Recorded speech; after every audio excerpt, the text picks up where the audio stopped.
Wel, yn anffodus, mae Euro 2020, sydd yn 2021, drosto i Gymru. Dwi'n gwybod, mae'n drist. So'n gwybod be'n union nath ddigwydd yn erbyn Denmark, ond yn sicr ath pethau ddim yn iawn. Ond, ar ôl i ni gyd cwlo lawr bach, fi'n siŵr wrth i ni gyd benderfynu a dod i gasgliad bod Cymru dal di wneud yn dda. A falle wnaethon ni ddim wneud mor dda a rai pobl yn meddwl, ond wnaethon nhw dal neu ni'n brwd. Felly, o'n i'n meddwl fydden ni jyst yn cael look bach ar beth sydd wedi digwydd yn ystod Ewros, wneud recap bach ar Gymru, a nawr penderfynu, gan fod Cymru allan, pwy sy'n mynd i ennill yr Ewros. Ond, cyn i fi yn rhoi prediction fi moyn i chi fynisod i'r comments a gweithio fi pwy sy'n mynd i ennill yr Ewros. Right nawr, fi moyn gweld beth sydd â chi i ddweud. Nawr, y gêm gyntaf. Os chi'n cofio, wnaethon ni chwarae yn erbyn y Swistir. A oedd e yn gêm anodd, ond hynny llwyddon ni i gael dro 1-1 gyda Big Keith yn sgorio'r gôl gyntaf i Gymru yn Euro 2020. Ond wedyn, yn y gêm nesaf, oedd rhaid i ni i chwarae yn erbyn Twrci. Ac oedd lot o bobl yn gweud cyn yr Euros bydde Twrci yn neud yn really dda.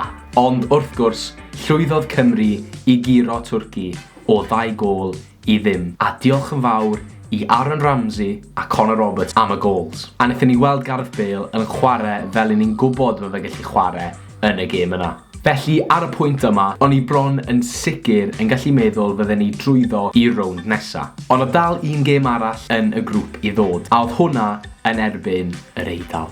A nawr mae pawb yn gwybod bod yr Eidal yn dîm da. Oedd pobl yn erbyn i Gymru ennill? Na. A mae rhaid gweud, wnaethon ni ware yn dda. Wnaethon ni ddim cael lot fawr o help gan y dyfarnwr. Nath benderfynu rhoi carden coch i Ethan Ampadu am daclo.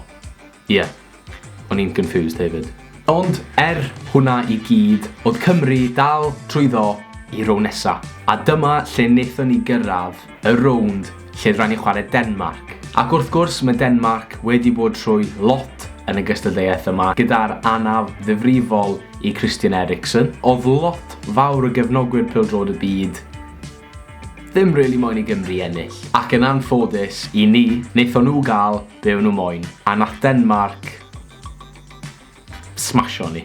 Ond, mae rhaid gweud, nid bai ni oedd e i gyd. Lecen ni gael gair bach dy'r boi oedd yn dyfarnu'r gêm na. Achos, fi'n meddwl bod eisiau sbectol yna fe. Sa'n gwybod beth oedd yn gweld, ond yn sicr, dylen ni fod wedi cael kick-osp cyn i Denmark sgorio'r ail gôl.